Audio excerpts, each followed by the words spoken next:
Imagina a seguinte cena. Setembro de 1848, lá no estado de Vermont, nos Estados Unidos. Uhum, o famoso caso. Exatamente. Tem um operário de 25 anos, o Phineas Gage, trabalhando na construção de uma ferrovia. E tipo, ele tá usando uma daquelas barras de ferro maciça, sabe? Com mais de 1 metro de comprimento para socar pólvora num buraco na rocha. Nossa, só de imaginar já dá uma aflição. Pois é. E aí, do nada, um atrito gera uma faísca. A pólvora explode antes da hora, a barra de ferro voa como um míssil, entra pela bochecha esquerda dele, atravessa por trás do olho e sai pelo topo da cabeça, Rasgando uma boa parte do lobo frontal do cérebro. literalmente destruindo tudo no caminho.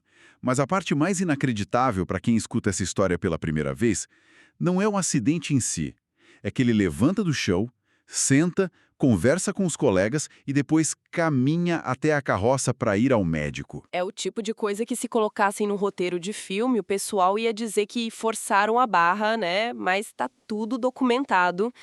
E, bom, o grande choque para a ciência da época nem foi a sobrevivência mecânica do corpo dele. Foi o que aconteceu depois, certo? Exato.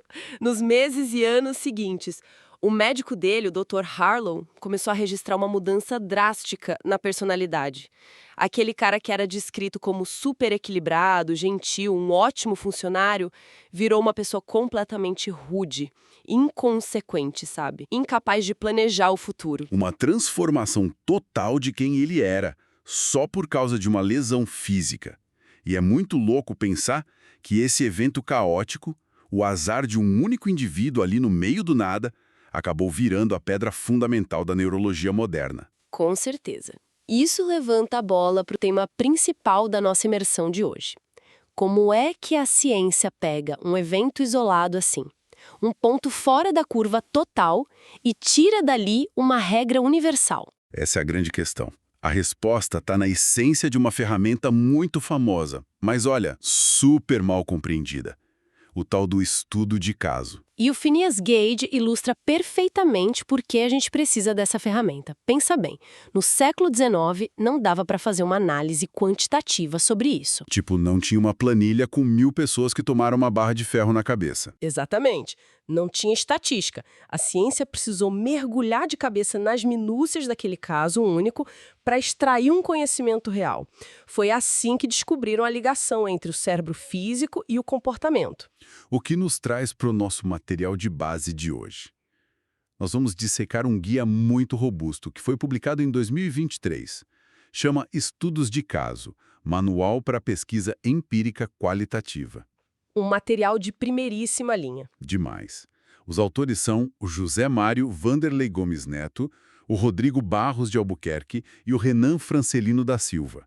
É uma obra ligada ao laboratório UDATA e ao CEUR, que é o Centro de Estudos sobre a União Europeia. E a nossa missão aqui na imersão não é ficar só num papo acadêmico chato, né?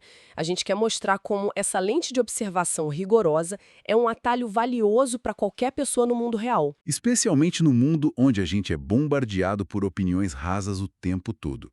A gente vive na era do Big Data, onde os algoritmos tentam achatar a realidade para criar médias. Só que a média, muitas vezes, esconde o mecanismo de como as coisas funcionam de verdade. Isolar um fenômeno específico, olhar para as engrenagens de um único caso, é o segredo para não cair em generalizações. Bom, então vamos começar separando o joio do trigo. Porque quando a gente traz essa ferramenta da medicina para áreas como o direito, a ciência política ou a administração, o pessoal faz uma confusão enorme. Uma confusão clássica, diga-se de passagem. O manual já começa levantando uma bandeira amarela gigante sobre o que não é o método do estudo de caso. Aquela diferença entre a sala de aula e a pesquisa de campo. Exato. É o maior tropeço até para profissional com anos de carreira. Tem uma distância abissal entre o estudo de caso como técnica de ensino e o estudo de caso como método de pesquisa. Trocando em miúdos, como isso funciona na prática? Na técnica de ensino, que é super comum em MBA e faculdade de Direito, o caso é só o cenário de treinamento. O livro até cita o clássico conflito Mendes Júnior contra o Banco do Brasil. Ah, sim, da construtora lá nos anos 80. Isso. A construtora fez obras gigantes no Iraque. Aí veio a Guerra do Golfo, os embargos da ONU, o Iraque parou de pagar e a bomba estourou aqui no colo do Banco do Brasil. Uma guerra judicial terrível. E os professores usam isso na aula. Usam direto. Mas o objetivo lá não é descobrir algo inédito sobre a Guerra do Golfo ou sobre o direito. É fazer o aluno treinar a argumentação, simular uma tomada de decisão com o conhecimento que ele já tem. Aham. É quase como um simulador de voo. O piloto que está lá no simulador não está inventando um avião novo. Ele está só treinando o próprio reflexo para não bater. Nossa, bela comparação! Já o foco do manual, que é o estudo de caso como método de pesquisa, seria a engenharia do avião. Construir o motor do zero. Isso aí. É ir para campo, extrair dado bruto, comparar informação com muita lógica e produzir um conhecimento que ninguém tinha antes. É criar teoria a partir da realidade, e não usar a realidade só para confirmar o que você já achava. Deixa eu tentar ilustrar isso para quem está acompanhando a gente. Imagina que a pesquisa quantitativa, aquela dos grandes números, é tipo a imagem de um satélite olhando para uma floresta. Dá para ver o tamanho dela. Exato. O satélite te diz onde desmatamento avançou, a densidade das árvores, uma visão macro. Só que o estudo de caso qualitativo é o oposto complementar disso. É você pousar o helicóptero, escolher uma única árvore e começar a cavar as raízes dela. Para entender o solo ali em volta. Isso, analisar a química daquele metro quadrado, o fungo, a umidade, para ter certeza absoluta do que fez aquela árvore específica crescer torta. Essa imagem é perfeita porque resume a divisão de tarefas na ciência. A estatística acha o padrão geral. O estudo de caso foca no mecanismo intrínseco. Ele quer responder ao como e ao porquê. E o livro entrega justamente a pá e a picareta para a gente cavar essas raízes. E a primeira abordagem que eles trazem é o estudo descritivo. O descritivo é literalmente mapear o terreno, entender a complexidade de como um evento se desenrolou, sem a pretensão imediata de achar a causa de tudo. O material cita o livro clássico do Robert Dahl, o Who Governs, sobre quem governa. Um pilar da ciência política. O Dahl não ficou teorizando no vazio sobre se a democracia americana funcionava ou não. Ele foi para uma cidade, New Haven, nas eleições de 53 e documentou quem de fato mandava ali. E a riqueza disso é que ele não olhou para o país inteiro. Ele focou no micro, como as elites daquela cidade exata articulavam o poder. Tem outro exemplo no livro mais recente que é muito palpável. O das creches no Recife? Sim, a pesquisa do Silvio e do Gomes Neto sobre como foi o retorno presencial às aulas nas creches municipais durante a pandemia. A ideia ali não era apontar o dedo ou achar uma teoria mirabolante. Era organizar o caos. Quem tomou a decisão, quais protocolos foram testados de verdade, quem resistiu à volta. Mas olha, aqui eu vou ter que fazer o papel de advogado do diabo. Porque se o objetivo é só descrever o que aconteceu, tipo mapear o caos, qual é a diferença entre um estudo descritivo e uma boa reportagem investigativa de jornal? Ah, excelente ponto. E é aí que a galera escorrega. O que impede o estudo de virar só um relato subjetivo com a opinião de quem escreveu é uma armadura metodológica muito pesada. Quais são as regras dessa armadura? O manual estabelece 4 fases rígidas. A primeira é a formulação baseada na literatura. Ninguém vai a campo porque achou uma curiosidade aleatória. Você detecta uma lacuna real no que a ciência já sabe. Tá, e a segunda? A seleção justificada do caso. Não dá para escolher uma creche só porque é na rua de trás da sua casa. O caso precisa ser ou muito típico para representar o todo, ou muito atípico para desafiar a regra. Tem que ter intenção metodológica. E na hora de pegar os dados? Essa é a terceira fase. Tem que ser uma coleta exaustiva. Documento, entrevista, ata de reunião, tudo seguindo um protocolo que qualquer outro cientista poderia usar para auditar o seu trabalho. E a última fase, fecha a conta. Sim, a interpretação para gerar novas hipóteses. O trabalho não acaba numa historinha bem contada. Acaba criando uma pergunta nova e testável para a ciência. Ah, faz muito sentido. Mas e quando não tem literatura prévia? Voltando para a analogia da floresta. O que o pesquisador faz quando a raiz que ele está cavando é de uma espécie que nunca foi catalogada? Aí a gente muda de marcha e entra no estudo exploratório. É para desbravar a fronteira mesmo, iluminar a zona de sombra para poder criar o primeiro conceito. O manual traz um exemplo super curioso sobre isso. Uma pesquisa do Gomes Neto e do Lima. Sobre os superpoderes do presidente do STF? Isso. Aquele período do plantão judiciário nos recessos onde a corte inteira para e um único ministro fica com a caneta para decidir as coisas urgentes. E percebe como tinha um vazio de informação sobre isso? Faltava teoria para explicar como esse desenho permite que um ministro sozinho atrase, acelere ou manipule pautas gigantes do país num período de férias. Exato. Explorando essas decisões isoladas, eles conseguiram decodificar estratégias que simplesmente não estavam em nenhum livro de teoria política antes. É o exploratório na sua essência. Bom, a gente acabou de entrar num terreno sensível. Falamos do STF e os próximos exemplos do manual envolvem nomes como Fernando Henrique Cardoso, Lula, Jair Bolsonaro. Importantíssimo fazer um aviso aqui para o pessoal que acompanha a imersão. Sem dúvida, vamos deixar 1000% claro. Nós estamos analisando esses exemplos com a lente puramente científica. O objetivo do livro, e o nosso aqui, não é tomar partido nem validar quem está certo ou errado politicamente. A regra de ouro é a imparcialidade. A gente está desmontando o motor do carro para ver como ele funciona. Não estamos julgando para onde o motorista queria ir. Perfeito. E já que a gente mapeou e explorou o mecanismo, a curiosidade natural é perguntar o porquê. Por que as coisas funcionam desse jeito? É aí que entram os estudos explanatórios, que a gente também chama de causais. Eles buscam a força que movimenta a engrenagem. E o exemplo do livro é o artigo do Marcos André Mello sobre as reformas no governo Fernando Henrique Cardoso, lá nos anos 90. Naquela época, a teoria dizia que o Brasil era um presidencialismo de coalizão fragmentado. Um congresso cheio de partido pequeno, todo mundo brigando por interesse local e o país numa crise fiscal absurda. Exato. A literatura dizia que era quase impossível aprovar qualquer reforma social grande num cenário desses. Mas o FHC conseguiu aprovar várias. E o estudo explanatório foi cavar essa raiz para entender a anomalia. E o que eles acharam foi uma engenharia política super sofisticada. O governo federal tinha que aprovar a medida impopular sem precisar comprar briga voto a voto. E como eles contornaram isso? Eles mudaram as regras do jogo, descentralizaram a execução das políticas.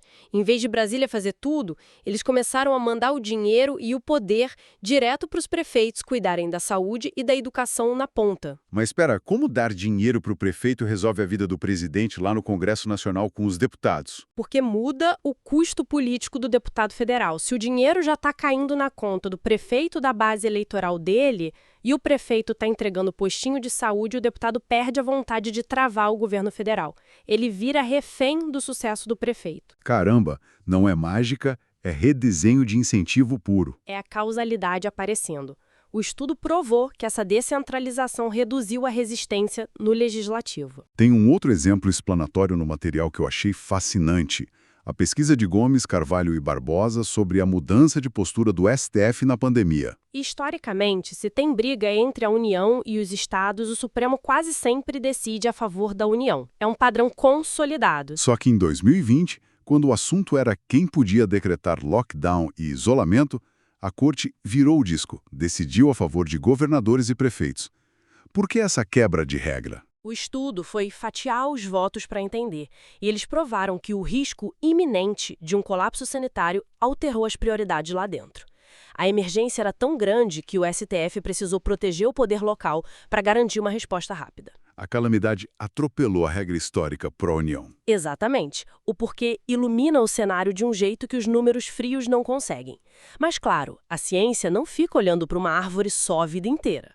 Aí a gente chega no estudo de caso coletivo ou múltiplo. Para quem está ouvindo conseguir visualizar, eu penso na seguinte situação.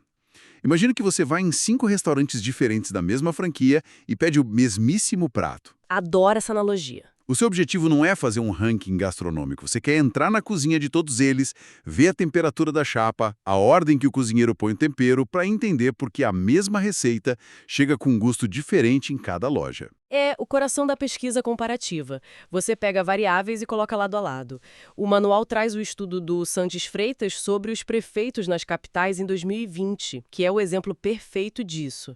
As eleições municipais no meio da pandemia. Isso. Eles pegaram 25 capitais, os 25 restaurantes da sua analogia, e testaram condições específicas para ver quem conseguia se reeleger ou fazer o sucessor. Quais ingredientes eles olharam? A aprovação prévia do prefeito, a rigidez do isolamento social, o alinhamento político com o presidente da República e a taxa de mortes por Covid na cidade. Se fosse para chutar, eu diria que a postura em relação ao presidente na época, que era contra o lockdown, deve ter pesado muito. E pesou. Os dados qualitativos mostraram que não estar alinhado ao discurso presidencial foi um ingrediente presente na grande maioria das campanhas vitoriosas.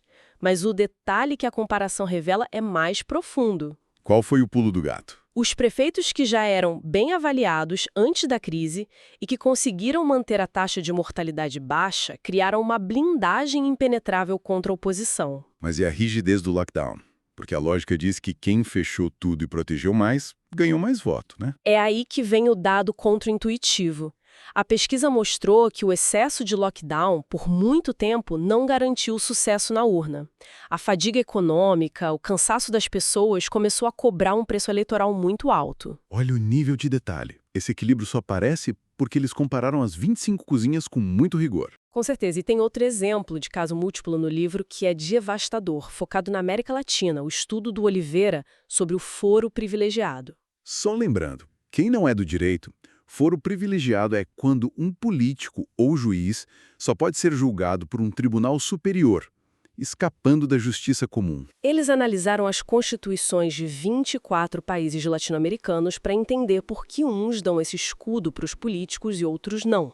E qual o placar disso? 15 países têm o foro e 9 aboliram ou nunca tiveram. E cruzando os dados, qual foi a raiz dessa diferença? Uma correlação assustadora. Eles cruzaram a existência do foro com um banco de dados de controle de corrupção e descobriram que quanto mais fraca é a instituição do país, mais categorias de políticos recebem essa proteção na Constituição. Caramba, é a lei da sobrevivência política.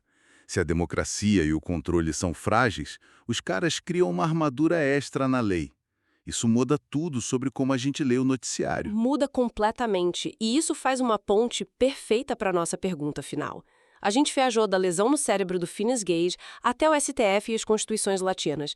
Fica óbvio que o manual é brilhante para a academia. Mas e para o mercado? Tipo, o cara que trabalha com estratégia de negócios ou uma advogada gerindo um escritório. Qual a utilidade prática de um livro de metodologia para eles? A utilidade é gigantesca e os autores sabem disso. Nas fontes que a gente analisou, tem a estratégia de divulgação deles no LinkedIn. E eles não estão falando com quem quer passar na prova de mestrado. O foco da campanha foge do acadêmico puro. O foco é resolver o problema das pesquisas rasas no mercado. Eles promovem o livro como uma bússola de rigor empírico para o profissional. Tem até toda uma identidade visual por trás. Sim, o material descreve aquelas cores vinho e dourado, o fundo branco, a marca do laboratório U-Data, tudo passando muita autoridade. Porque imagina uma advogada que precisa montar uma tese jurídica inédita para ganhar uma causa milionária.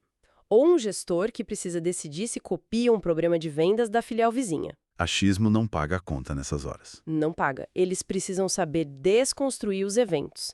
Se eles dominarem as estruturas que a gente falou, a descritiva, exploratória, causal, eles param de dar palpite e começam a criar estratégias baseadas em evidências reais. É a diferença entre ler a bula do remédio e entender a química da fórmula. O estudo de caso é essa jornada. Ele começa no ruído particular e constrói uma ponte segura para um conhecimento prático. O manual do José Mário, Rodrigo e Renan é o mapa cartográfico para não se perder. É o antídoto contra a superficialidade. E com essa ideia, a gente vai fechando a nossa análise de hoje. Mas olha, eu quero deixar um pensamento provocativo para quem está com a gente. Manda.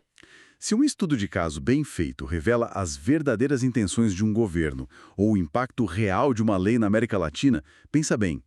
Quantos casos no nosso dia a dia a gente não está interpretando totalmente errado? Muitos, com certeza. Na empresa onde você trabalha, nas regras do seu mercado, será que a gente não está tomando decisão baseada na imagem borrada do satélite, quando já devia ter descido do helicóptero para cavar raízes? Não dá para aceitar a superfície das coisas. A realidade sempre recompensa quem tem método para olhar mais fundo. Um abraço para quem acompanha a imersão e até a próxima.